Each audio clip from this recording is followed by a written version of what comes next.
سبحان اللہ. یعنی یہ جو وقت گزر رہا ہے شب جمعہ اور روز جمعہ، یہ کثرت سے درود پاک پڑھنے کا وقت ہے. ان اوقات میں بالخصوص دیگر فضول باتوں سے بچ کر، فضول کاموں سے بچ کر زیادہ سے زیادہ درود پاک پڑھنے ہیں. آئیے مل کر محبت کے ساتھ با آواز بلند درود پاک پڑھ لیں. صلو علی الحبیب صلی اللہ تعالی علی محمد صلی اللہ علیہ وسلم.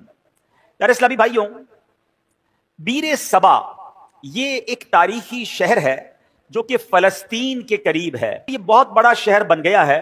پہلے وہ ایک چھوٹا سا گاؤں تھا. عربی میں بیر کنویں کو کہتے ہیں، اور صبا کا معنی ہے 7. یہ جو گنتی والا 7 ہوتا ہے نا، 7. تو اب اس کو بیر صبا کیوں کہا جاتا ہے؟ 7 عدد والا کنواں، اس سے کیا مراد ہے؟ اس کے بارے میں مختلف روایات ہیں.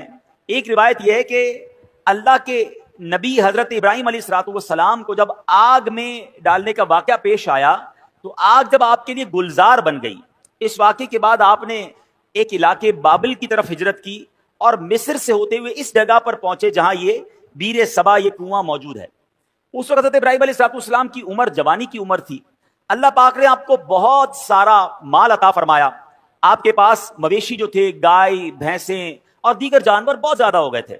یہاں تک کہ لوگ آپ کو شیخ صالح، نیک بزرگ کے نام سے پکارتے تھے. اللہ کے آپ نبی بھی تھے تو آپ سے بڑی لوگ محبت کرتے تھے، آپ کو شیخ صالح کہہ کے پکارتے تھے.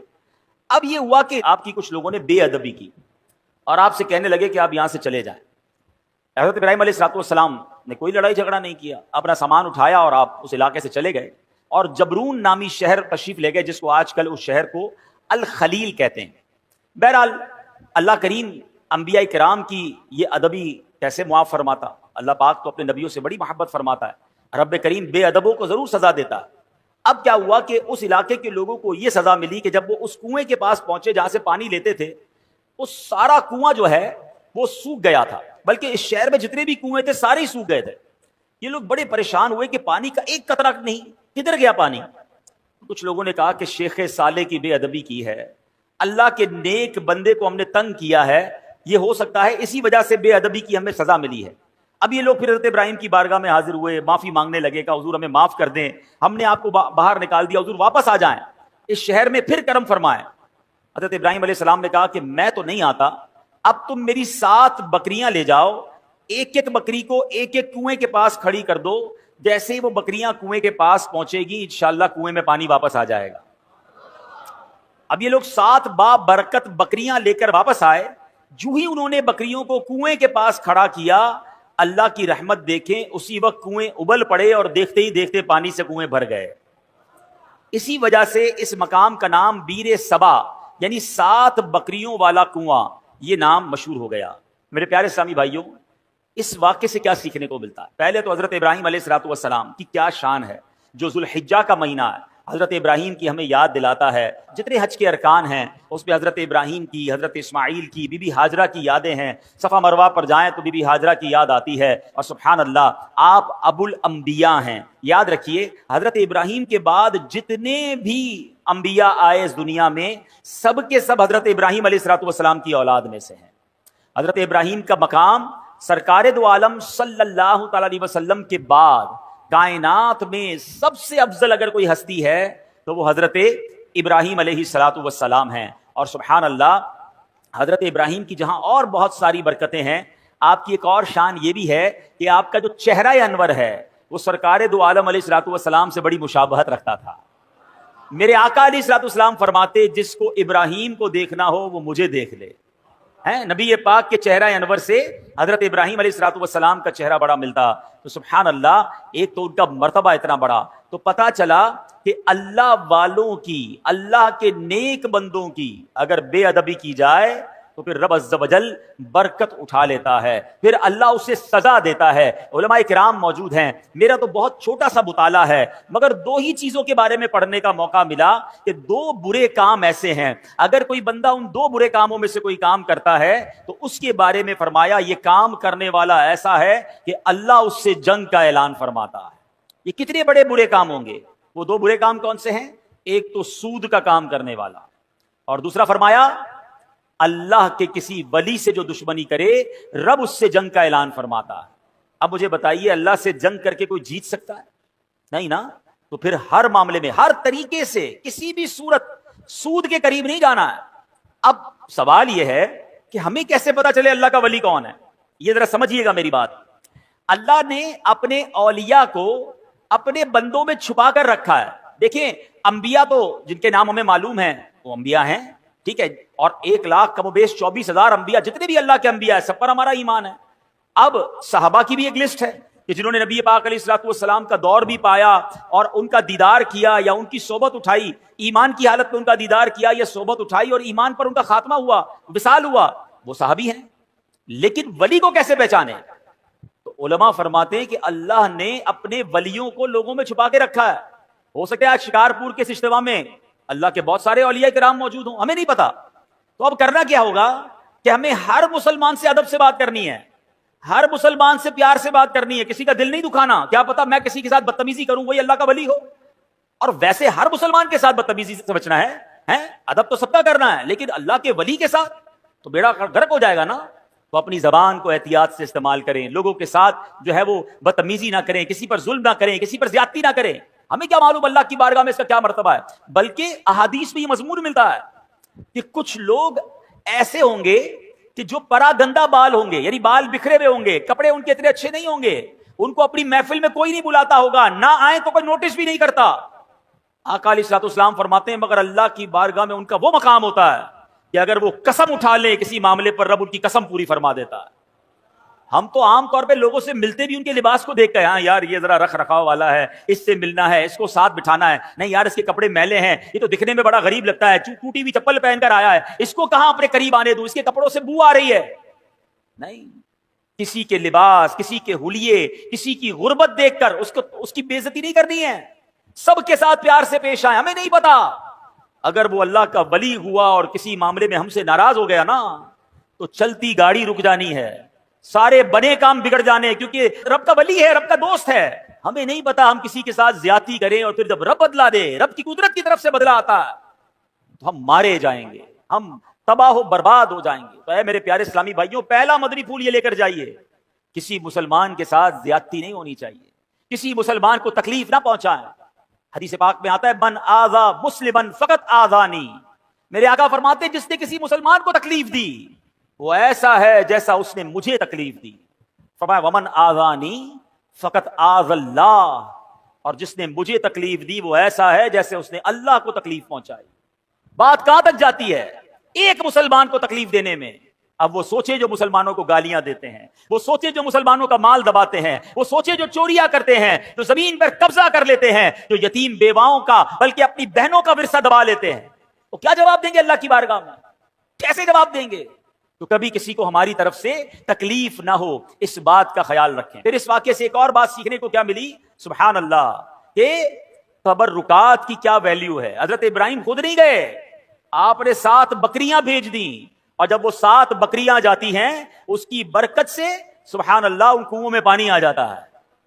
تو پتا یہ چلا کہ اللہ کے جو اولیاء ہوتے ہیں, رب کے قریب جو لوگ ہوتے ہیں, ان کے قرب والی تبرک والی چیزوں میں بھی بڑی برکت ہوتی ہے. ان تبرکات کی برکات سے مشکلات ٹل جاتی ہیں, پریشانیاں حل ہوتی ہیں, دلوں کو سکون ملتا ہے, بیماریاں دور ہوتی ہیں. ارے جناب لوگ کہتے ہیں تبرک کی کوئی ریفرنس دیجئے, تبرک کیسے ہو گیا اور تبرک کا کیا جناب کوئی حقیقت ہے. ارے آپ نے اگر قرآن پڑھا ہوتا تو یہ سوال کبھی ذہن میں پیدا نہ ہوتا. پڑھیے سورہ یوسف, پڑھیے اس کی تفسیر. حضرت یعقوب علیہ السلام جب حضرت یوسف کی یاد میں آنسو بہاتے تھے, آپ کی بینائی کا ذوف بڑھ گیا, بینائی کمزور ہو گئی. بہت طویل واقعہ ہے. حضرت یوسف کو جب پتا چلا, جب آپ مصر کے بادشاہ بن چکے تھے, اللہ اکبر, حضرت یوسف بھی اللہ کے نبی ہیں. ذرا غور سے بات سنیے گا, حضرت یعقوب بھی اللہ کے نبی ہیں. یہ دونوں نبی اللہ سے یقیناً دعا کر سکتے ہیں, مگر حضرت یوسف اپنے بھائی کو کہتے ہیں ایسا کرو, میرا یہ قمیص جو ہے لے جاؤ میرے والد کے پاس, ان کی آنکھوں پر رکھ دینا, اللہ اس کی برکت سے ان کی بینائی کا ذوف دور کر دے گا. اور یہ واقعہ قرآن میں بیان ہو رہا ہے. اگر تبرک کی ویلیو نہ ہوتی تو حضرت یوسف دعا فرماتے, یقیناً اللہ کے نبی ہیں, وہ دعا فرماتے, اللہ ضرور دعا کرم فرماتا. مگر سبحان اللہ, یہ قرآن کا واقعہ بتا رہا ہے کہ اللہ والوں کی نسبت رکھنے والی چیز میں اللہ کریم نے اپنی رحمتوں سے برکت ڈالی ہے. تو تبرک کی اہمیت سمجھیے, اور اللہ والوں کا اگر کوئی تبرک مل جائے تو اس کا ادب کرنا چاہیے. ایک جملہ یاد کر لیجئے, با ادب با نصیب, اور بے ادب بد نصیب جو ادب نہیں کرتا اس کو برکتیں نہیں ملتی. سبحان اللہ. حضرت ابراہیم کی بات چل رہی ہے قرآن مجید فرقان حمید میں. تبرکات کی بات ہو رہی ہے نا. آؤ ایک اور تبرک کے بارے میں بتاتا ہوں جس کا ذکر قرآن میں موجود ہے, اور جس تبرک کو دیکھنے کی بلکہ اس کے قریب نماز پڑھنے کی ہر مسلمان کے دل میں آرزو ہوتی ہے. اور وہ کون سا تبرک ہے؟ اللہ قرآن میں فرماتا ہے وَاتَّخِذُوا مِن مَقَامِ إِبْرَاهِيمَ مُصَلًّى, اور اے مسلمانوں تم ابراہیم کے کھڑے ہونے کی جگہ کو نماز کا مقام بناؤ. مقام ابراہیم کیا ہے؟ ایک پتھر ہے. حضرت ابراہیم علیہ الصلوۃ والسلام اس پتھر پر کھڑے ہو کر کعبے کی آپ نے تعمیر فرمائی, اور سبحان اللہ یہ کمال کا پتھر ہے. اب دیکھیے آج شکارپور کے اس فیضان مدینہ میں ہم بیٹھے ہیں, اس کی چھت جب بنی ہوگی کسی انسان کا ہاتھ تو نہیں پہنچا ہوگا نا, کوئی نہ کوئی لفٹ لگائی گئی ہوگی, اس کے بعد وہ شٹرنگ لگاتے ہیں, مزدور اوپر چڑھتے ہیں اور چڑھ کر کام کرتے ہیں, اگلا فلور ہو تو ایک اور لفٹ لگائی جاتی ہے, جتنا قد ہوتا ہے وہاں تک بندے کا ہاتھ پہنچتا ہے, اس کے اوپر کے لیے کسی لفٹر کی ضرورت پڑتی ہے. سبحان اللہ 5000 سال سے پرانی بات ہے جب حضرت ابراہیم کعبے کی تعمیر کر رہے تھے. بتاؤ نا حضرت ابراہیم نے یہ قد سے اوپر پتھر کیسے رکھے ہوں گے؟ سبحان اللہ. تفاسیر میں یہ ملتا ہے کہ جس پتھر پر حضرت ابراہیم کھڑے ہو کر کعبے کی تعمیر کر رہے تھے, حضرت اسماعیل پتھر پکڑاتے جاتے, حضرت ابراہیم پتھر رکھتے جاتے, اور جب یہ دیوار اونچی ہو جاتی مقام ابراہیم بھی اونچا ہوتا چلا جاتا. مقام ابراہیم جو پتھر ہے وہ لفٹ کا کام کرتا تھا, وہ اونچا ہو جاتا, آپ اوپر پتھر رکھتے, جب نیچے پتھر رکھنا ہوتا وہ پتھر نیچے آ جاتا. سبحان اللہ یہ کیسا معجزہ ہے. بلکہ سنو 5000 سال کے بعد بھی آج بھی اپنی آنکھوں سے جب آپ مقام ابراہیم کا دیدار کرتے ہیں نا تو حضرت ابراہیم کے قدموں کے نشان آج بھی نظر آتے ہیں. اللہ نے اس تبرک کو کیسے باقی رکھا ہے, اس کی حفاظت کا کیسے انتظام کیا ہے. جناب 400-500 سال 700-800 سال میں عمارت تباہ ہو جاتی ہے, عمارت مخدوش ہو جاتی ہے, گرنے کے قریب ہو جاتی ہے. یہ پتھر 5000 سال سے زیادہ اس میدان میں گویا پڑا ہوا ہے, اس میدان میں جلوہ فرما ہے. اس پتھر پر اب جا کر یہ جو مقام ابراہیم کے اوپر آپ دیکھتے ہیں نا, ایک بہت خوبصورت سا گولڈن کلر کا ایک کیس بنا دیا گیا ہے, ایک اس کو حفاظت کر دی گئی ہے اس کی. یہ پہلے ایسا نہیں تھا, یہ 200-400 سال پہلے ہوا ہوگا.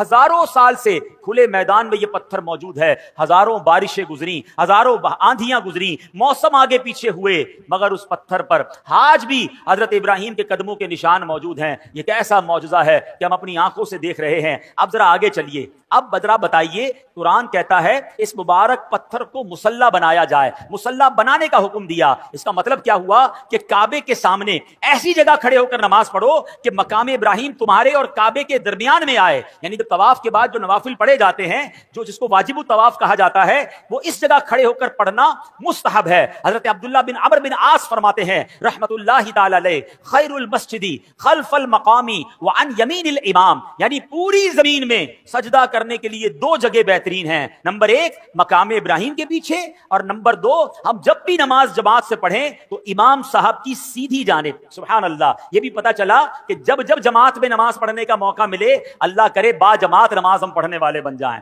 پھر پہلی صف پہ جا کر نماز ادا کیا کریں, اور کوشش کریں پہلی صف میں جو مؤذن صاحب کے ساتھ پہ رائٹ سائڈ کی جو جگہ ہے, اللہ کرے وہ مل جائے. فرمایا یہ بہترین جگہ ہے. تو سبحان اللہ مقام ابراہیم کے پیچھے نماز پڑھنا ہے. اب ایک اور ذرا تھوڑا سا باریک سا مسئلہ سمجھ لو, انشاءاللہ عشق رسول میں اور اضافہ ہو جائے گا. اب ذرا سمجھیے گا, مقام ابراہیم کیا ہے؟ ایک پتھر ہے. ہاں یہ جنتی پتھر ہے, بڑا مقدس پتھر ہے, لیکن عین نماز میں اس پتھر کی تعظیم کرنے یعنی اسے مصلی بنانے کا حکم دیا. اب سوچنے کی بات ہے, علماء بیٹھے ہیں, کہ حالت نماز میں ایک پتھر کی تعظیم کرنے سے نماز میں کوئی نقص نہیں آتا ہے, نماز میں کوئی کمی نہیں آتی ہے, نماز ٹوٹتی نہیں ہے, بلکہ نماز مکمل رہتی ہے. بلکہ تو بھلا خود انبیاء کرام علیہ الصلوۃ والسلام, بلکہ نبیوں کے امام جناب رسول اللہ صلی اللہ تعالی علیہ وسلم کا اگر کسی کو نماز میں خیال آ جائے تو اس کی نماز میں کیسے خلل واقع ہوگا, اس کی نماز میں کیا کمی آ جائے گی. سبحان اللہ. سچ یہی ہے کہ حالت نماز میں نبی کی تعظیم کا خیال آنے سے نماز ٹوٹتی نہیں بلکہ کامل و اکمل ہو جاتی ہے. کسی عاشق نے کیا خوب کہا, کیا کیا کرم کیا تیری یاد نے مجھے آ جگایا نماز میں, کیا کرم کیا تیری یاد نے مجھے آ جگایا میری نماز میں, میرے وہ بھی سجدے ادا ہوئے تو قضا ہوئے تھے نماز میں. اللہ اکبر. یعنی نبی پاک کی یاد اگر نماز میں آ جاتی ہے تو غفلت کی نیند اڑ جاتی ہے. اور سبحان اللہ نماز کا تحفہ بھی تو نبی پاک نے ہی ہمیں دیا ہے, نماز کی تعلیم بھی نبی پاک علیہ الصلوۃ والسلام نے ہمیں دی ہے. تو سبحان اللہ یہ ہے جناب تبرکات کی حیثیت. معافیت اور تبرکات کی برکت اللہ سے دعا کرتے ہیں رب کریم ہمیں مکہ پاک کی حاضری عطا فرمائے، حج کی سعادت نصیب فرمائے، مقام ابراہیم کا دیدار نصیب فرمائے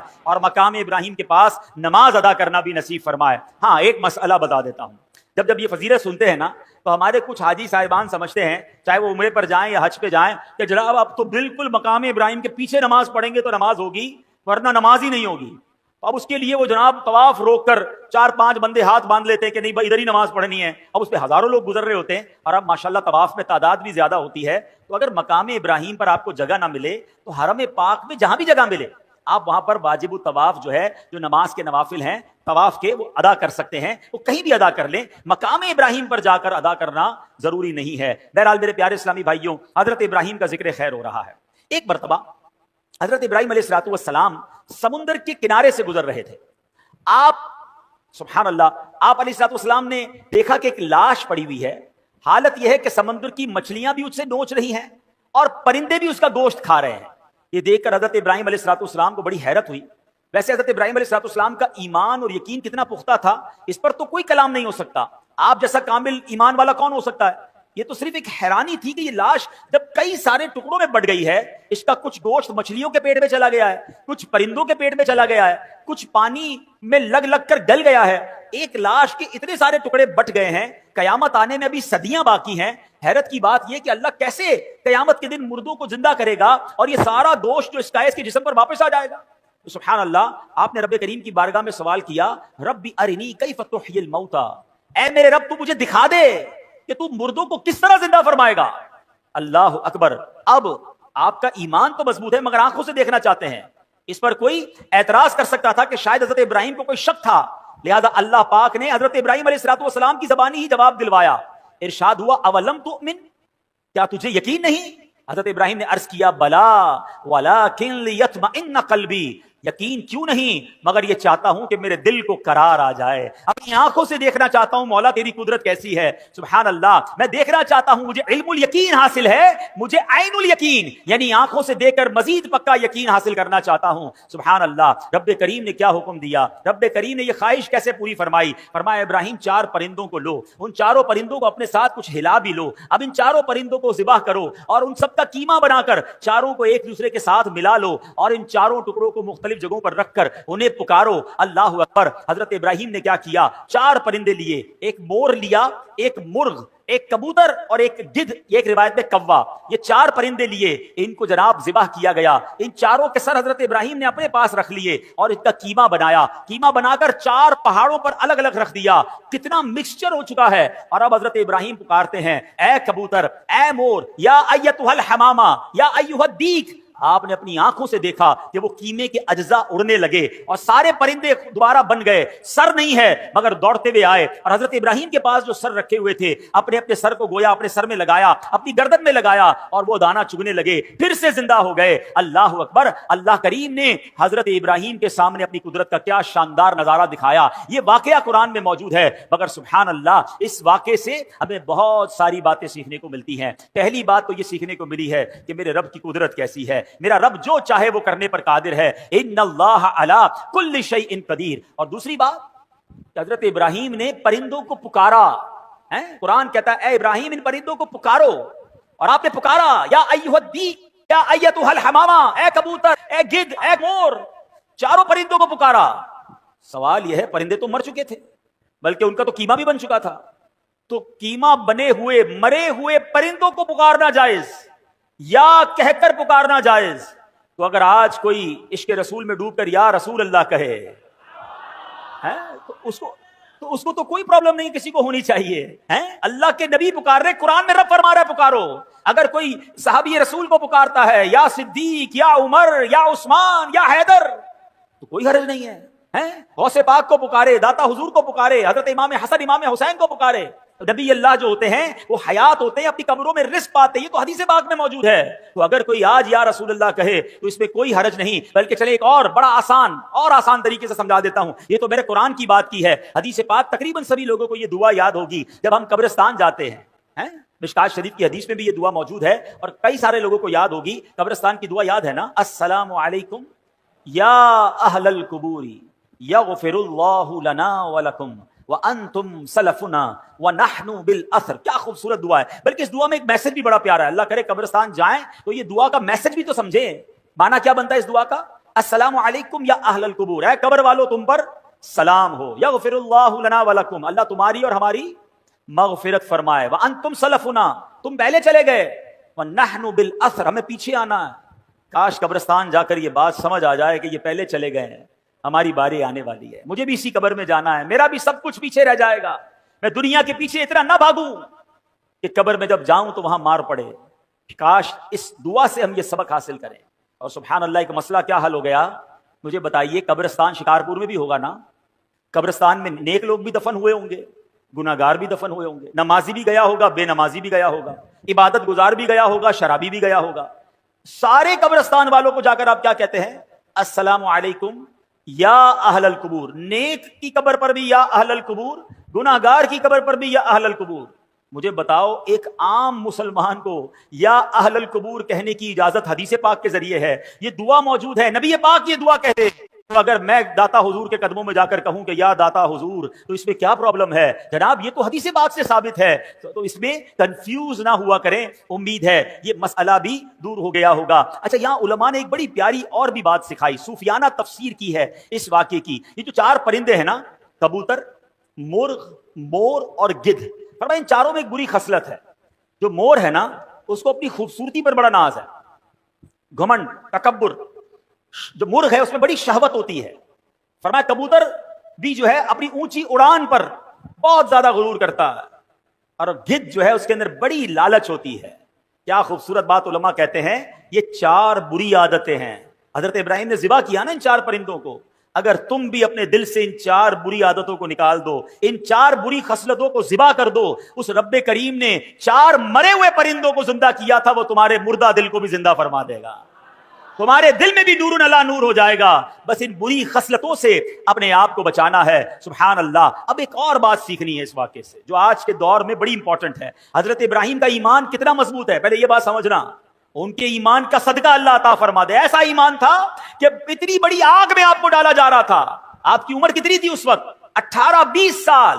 فرشتے آئے تھے آپ کے پاس، اے ابراہیم ہمیں کہیے ہم بارش برسا دیتے ہیں. ہوا کا فرشتہ آیا، اے ابراہیم آپ کہیں تو ہوا چلا کر آگ بجھا دیتے ہیں. آپ نے کہا نہیں، مجھے تم میں سے کسی سے حاجت نہیں. جب بالکل آگ میں پھینکا جانے لگا، حضرت جبرائیل آئے، اے ابراہیم آپ میرے لیے کوئی کام ہو تو بتائیں. آپ نے فرمایا مجھے تمہاری کوئی حاجت نہیں ہے. حضرت جبرائیل کہتے ہیں اے ابراہیم پھر اللہ ہی سے عرض کر دیجئے کہ وہ آپ کو اس آگ سے بچا لے. ایمان کی طاقت دیکھیں، اللہ پر بھروسہ دیکھیں. حضرت ابراہیم کہتے ہیں میرا رب دیکھ رہا ہے، اس نے بچانا ہوگا تو وہ بچا لے گا، وہ جو چاہے میں اس میں راضی ہوں. اللہ اکبر.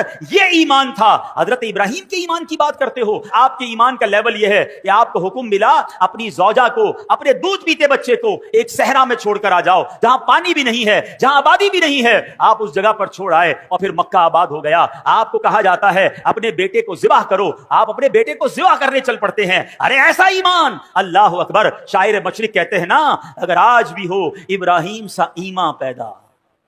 ہاں، پرابلم یہی ہے، ہمارے ایمان میں ہی کمزوری ہو گئی ہے. ایمان مضبوط ہو جائے تو کیا ہوگا؟ وہ کہتے ہیں اگر آج بھی ہو ابراہیم سا ایمان پیدا، آگ کر سکتی ہے انداز گلستان پیدا. آج بھی آگ باغ بن سکتی ہے. آپ غم کی آگ میں ہے نا، پریشانی کی آگ میں ہے، اگر کسی اور مصیبت میں ہے، اپنا ایمان مضبوط کر لو، اپنا عقیدہ مضبوط کر لو، اللہ پر بھروسہ مضبوط کر لو. تمہاری غموں کی آگ جو ہے وہ آج گلزار بن جائے گی. مگر سمجھ یہ آیا کہ حضرت ابراہیم علیہ السلام کو اپنے ایمان کو مزید مضبوط کرنا تھا. سیکھنے کو یہ ملا کہ ہمیں بھی یہ کام کرتے رہنا ہے کہ ہمارا ایمان بھی مضبوط ہو جائے، کہیں ایمان کمزور نہ ہو جائے. ایمان کی فکر کرنی ہے. حدیث پاک میں آیا ایک زمانہ آئے گا، آدمی صبح کو مومن ہوگا، شام کو کافر ہوگا، اور شام کو مومن ہوگا تو صبح کافر ہوگا. آج کل تو جناب طرح طرح کے فتنے ہیں، ایمان کے ڈاکو گھوم رہے ہیں.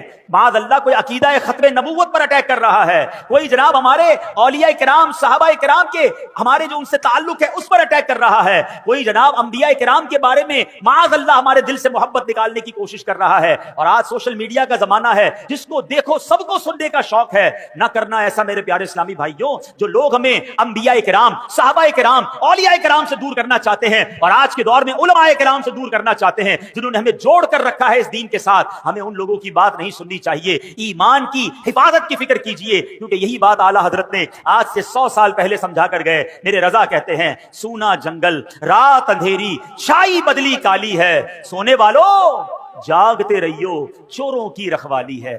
آنکھ سے کاجل صاف چرا لیں یا وہ چور بلا کے ہیں.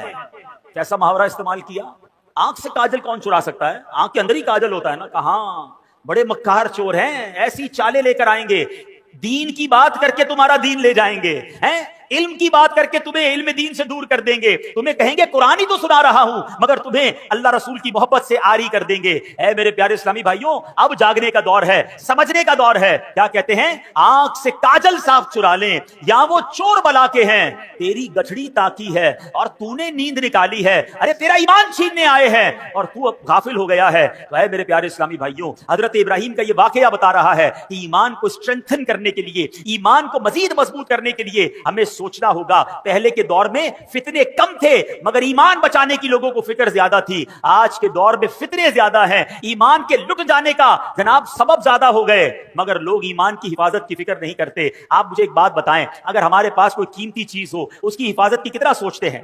کسی کے پاس اگر مثال دیتا ہوں, قیمتی موبائل ابھی جیب میں ہوگا تو ہر تھوڑی دیر بعد اپنے جیب پہ ہاتھ لگاتے ہیں, یار موبائل ہے کہ نہیں ہے, کہیں چلا تو نہیں گیا.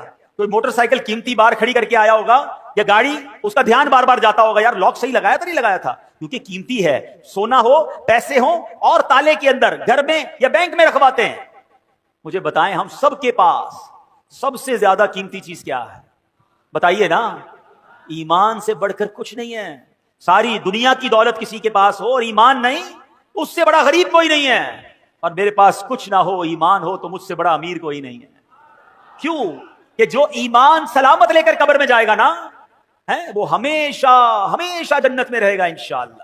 اگر گناہگار بھی ہوا, رب ناراض بھی ہوا, کسی وجہ سے اسے جہنم میں ڈالا بھی گیا, تو سزا بھگتنے کے بعد جب وہ جنت میں جائے گا نا, پھر جنت سے باہر کبھی نہیں آئے گا. قرآن کہتا ہے ہم فیہا خالدون, ہمیشہ ہمیشہ جنت میں رہے گا. تو ایمان اتنی بڑی نعمت ہے. اور جو کفر پر جس کا خاتمہ ہوا, جو ایمان کے بغیر دنیا سے گیا, اب وہ جہنم میں جائے گا اور جہنم سے کبھی بھی باہر نہیں آئے گا. ہم فیہا خالدون. اب سوچو ایمان کی کتنی فکر کرنی چاہیے, مگر یا کسی کو ٹینشن ہی نہیں ہے. اپنی دعا کروائیں گے, لوگ کرواتے بھی ہیں, دعا کرتے بھی ہیں, یا اللہ روزی میں برکت دے دے, گھر کی حفاظت ہو, بچوں کی حفاظت ہو, فصل کی حفاظت ہو. کبھی تو دعا کرو یا اللہ ایمان کی حفاظت ہو. کبھی تو دعا کرو یا اللہ قبر میں ایمان سلامت لے کے جاؤں. یعنی ایمان کے بارے میں سوچتے ہی نہیں ہے. حالانکہ ایمان چھن سکتا ہے. پہلے تو یہ سمجھیے, آپ کو پتا ہے میرے آقا علیہ السلام کی دعا, پہلے یہ بتائیے پیارے آقا کا قلب مبارک کیسا ہے, آپ کا دل اقدس, آئے ہائے تیرے صدقے میں آقا سارے جہان کو دین ملا, جن کے صدقے میں ایمان ملا وہ دعا کرتے تھے. وہ دعا کیا تھی؟ یا مقلب القلوب ثبت قلبی علی دینک, اے دلوں کو پھیرنے والے میرے دل کو تیرے دین پر ثابت قدمی عطا فرما. یہ اللہ کے نبی دعا ہماری تعلیم کے لیے فرماتے. ہمیں ٹینشن ہی کوئی نہیں. ایمان کی مضبوطی کے بارے میں سوچئے. اب کیسے ایمان مضبوط ہو, آئیے سنتے ہیں. حدیث پاک میں ہے لا یؤمن احدکم حتی اکون احب الیہ من والدہ وولدہ والناس اجمعین. آقا فرماتے تم میں سے کوئی بھی اس وقت تک کامل ایمان والا نہیں ہو سکتا جب تک مجھے اپنے والدین, اولاد اور سب لوگوں سے بڑھ کر محبوب نہ بنا لے. تو ایمان کیسے مضبوط ہوگا؟ نبی پاک سے سچی محبت, سب سے زیادہ محبت. خالی نعرے نہیں, غلامی رسول میں موت بھی قبول ہے, بہت اچھا نعرہ. جس کو موت قبول ہے اس کو نماز کیوں قبول نہیں ہے؟ اس کو حرام روزی چھوڑنا قبول نہیں ہے, اس کو بے حیائی کے کام چھوڑنا قبول نہیں ہے, جوئے اور شراب میں پڑے میں کہتے غلامی رسول میں موت بھی. خود سوچئے نا, سچی محبت. مومن کامل کب ہوگا؟ جب نبی پاک سے سچی اور سب سے زیادہ محبت ہوگی. ایک اور ایمان مضبوط کرنے والے کام سنیں. آقا فرماتے ہیں اوثق عر الایمان الحب فی اللہ. آقا فرماتے ہیں اللہ پاک کی رضا کے لیے اللہ پاک کے بندوں سے محبت کرنا ایمان کی سب سے مضبوط رسی ہے. تو پتہ چلا اللہ کے نیک بندوں, ولیوں, صحابہ, اہل بیت سے محبت کرنا, ان سے اپنا روحانی تعلق مضبوط کرنے سے ہمارا ایمان پکا ہوتا ہے. تو اللہ والوں سے محبت کریں, اللہ کے بندوں سے محبت کریں, دشمنیاں چھوڑ دیں. ایک اور حدیث پاک, نبی پاک علیہ السلام فرماتے ہیں تم میں سے کوئی بھی اس وقت تک کامل مومن نہیں ہو سکتا جب تک اس کی خواہشات میرے لائے ہوئے دین کے تابع نہ ہو جائیں. یعنی خواہشات پر نہیں چلنا ہے, میری خواہشات، میری تمنائیں سب پیچھے ہیں، پہلے میرا دین ہے، پہلے میرا مذہب ہے، پہلے اسلام ہے۔ لوگ کہتے ہیں سب چلتا ہے، بچوں کی خوشی میں سب چلتا ہے۔ نہیں میرے پیارے اسلامی بھائیوں، اپنی خواہشات کو مٹا کر اسلام پر عمل کرنا یہ ایمان کو مضبوط کرتا ہے۔ ایک اور حدیث پاک سنیں جو آج کے دور میں بڑی ضروری ہے۔ میرے آقا فرماتے ہیں صلی اللہ علیہ وسلم، لا یؤمن احدکم حتی یحب لاخیہ ما یحب لنفسہ، تم میں سے کوئی بھی اس وقت تک کامل مومن نہیں ہو سکتا جب تک اپنے بھائی کے لیے بھی وہی پسند نہ کرنے لگے جو اپنے لیے پسند کرتا ہو۔ اب کیا حال ہے؟ کیا آپ پسند کرتے ہیں آپ کی بے عزتی ہو؟ کیا آپ پسند کرتے ہیں آپ کو کوئی دھوکہ دے؟ کیا آپ پسند کرتے ہیں کہ آپ کا دل دکھایا جائے؟ کیا آپ پسند کرتے ہیں کہ آپ کے ساتھ ملاوٹ کر کے کوئی مال بیچے، آپ کا مال دبا لے؟ جب آپ اپنے لیے پسند نہیں کرتے تو آپ دوسرے کے لیے بھی یہ پسند نہ کریں۔ آپ بھی دوسروں کی عزت کریں، آپ بھی دوسروں کے ساتھ سچ بولیں، آپ بھی کسی کو دھوکہ نہ دیں، کیونکہ مومن وہ جب تک نہیں ہو سکتا جو اپنے لیے پسند کرے وہ اپنے بھائی کے لیے پسند نہ کرے۔ تو اے میرے پیارے اسلامی بھائیوں، ہمیں یہ بات سیکھنی ہے کہ اگر ایمان کو مضبوط کرنا ہے تو ان حدیثوں کو مضبوط کریں، ان احادیث پر عمل کریں۔ تو اے میرے پیارے اسلامی بھائیوں، ہمیں ان باتوں پر عمل کرنا ہے۔ اب اگلے چند دنوں کے بعد وہ مہینہ آ رہا ہے جس مہینے کو ذو الحجہ کا مہینہ کہا جاتا ہے، اور یہ کتنا مبارک مہینہ ہے۔ سرکار دو عالم صلی اللہ علیہ وسلم کا فرمان، ما من ایام العمل الصالح فیہا احب الی اللہ من ہذہ الایام، کوئی دن نہیں ہے کہ جس کا نیک عمل کرنا اللہ کے ہاں ان 10 ایام سے بڑھ کر محبوب ہو۔ یعنی عام دنوں میں نیکی کی جائے وہ بھی اللہ کو بڑی پیاری ہے، لیکن عام دنوں کی نسبت ذوالحجہ یعنی عشرہ ذوالحجہ جو ہے، ذوالحجہ کے جو پہلے 10 دن ہیں، اس کی نیکیاں اللہ کے ہاں بڑی محبوب ہیں۔ اور آگے ایک روایت میں ہے، وَالْعَمَلُ فِيهِنَّ يُضَاعَفُ 700 ضِعْفٍ، ان دنوں میں نیکی کا ثواب 700 گنا بڑھا دیا جاتا ہے۔ تو سبحان اللہ، ان 10 دنوں میں خوب نیکیاں کیجئے، ہو سکے تو 9 دن روزے رکھیے۔ 10 ذوالحجہ کو عید والے دن روزہ نہیں رکھ سکتے کہ بلکہ 10، 11، 12، 13 یہ 4 دن، اور پھر عید الفطر 5 دن پورے سال میں روزہ رکھنا جائز نہیں۔ اور سبحان اللہ، علماء کہتے ہیں یہ جو 4 دن ہے نا بقرہ عید کے، یہ روزہ نہ رکھو، یہ اللہ کی طرف سے تمہاری دعوت ہے۔ ہاں، باقی 9 دن خوب روزہ رکھے، عبادت کریں، اور سبحان اللہ ان دنوں میں حاجی اپنی زندگی کے خوشگوار یادگار ایام منا رہے ہوتے ہیں۔ اللہ جو اس سال حج پر جا رہے ہیں ان کا حج قبول فرمائے، اور جو تڑپ رہے ہیں رب کریم ہمیں بھی اس در کی حاضری نصیب فرمائے۔ حضرت ابراہیم علیہ السلام نے ہمارے لیے ایک پیغام بھی بھجوایا ہے، یہ پتہ ہے؟ ہاں، اللہ کے خلیل نے، حضرت ابراہیم علیہ السلام نے ہم امتیوں کے لیے، سرکار علیہ السلام کی امتیوں کے لیے ایک پیغام بھجوایا۔ وہ کیا ہوا کہ معراج کی رات میرے آقا فرماتے ہیں میری ابراہیم علیہ السلام سے ملاقات ہوئی، آپ نے فرمایا اے محبوب علیہ السلام اپنی امت کو میرا سلام پہنچائیے۔ ہائے ہائے، اللہ کے نبی حضرت ابراہیم ہمیں سلام عطا فرما رہے ہیں، اور پھر فرمایا کہ اے محبوب صلی اللہ علیہ وسلم اپنی امت کو فرمائیے کہ جنت پاک اور زرخیز زمین ہے اور خالی میدان کی صورت ہے، بے شک یہاں کے باغات سبحان اللہ، الحمدللہ، لا الہ الا اللہ اور اللہ اکبر ہیں، یعنی جنت کی زمین خالی ہے۔ بندہ جب یہ تسبیح کرتا ہے اس جنت میں درخت لگتے رہتے ہیں۔ یا رسول اللہ اپنی امت سے فرمائیے ان کلمات کا کثرت سے ذکر کیا کریں تاکہ جنت میں ان کے لیے زیادہ سے زیادہ باغات لگتے رہیں۔ کاش ہم درخت لگانے لگیں تو کچھ موسم بھی ٹھیک ہو جائے۔ دعوت اسلامی کا شعبہ FGRF انشاءاللہ اگست میں شجر کاری کرے گا۔ مجھے لگتا ہے اہلیان پاکستان کو اس گرمی سے تو اب لگ پتا گیا ہوگا کہ اگر ہم درخت لگا لیتے اور زیادہ لگاتے تو شاید اس موسم میں فرق پڑ جاتا۔ اب تو سائنٹیفکلی بھی پروف ہو گیا ہے کہ جس محلے میں درخت زیادہ ہوں وہاں ٹیمپریچر بھی کم ہوتا ہے۔ لوگ اپنی گاڑی پارک کرنے کے لیے، اپنا جانور باندھنے کے لیے درخت تو ضرور ڈھونڈتے ہیں مگر درخت نہیں لگاتے۔ اللہ کرے میری بات اہلیان پاکستان سن لیں، تمام 24 کروڑ پاکستانی صرف ایک پودا لگا لیں۔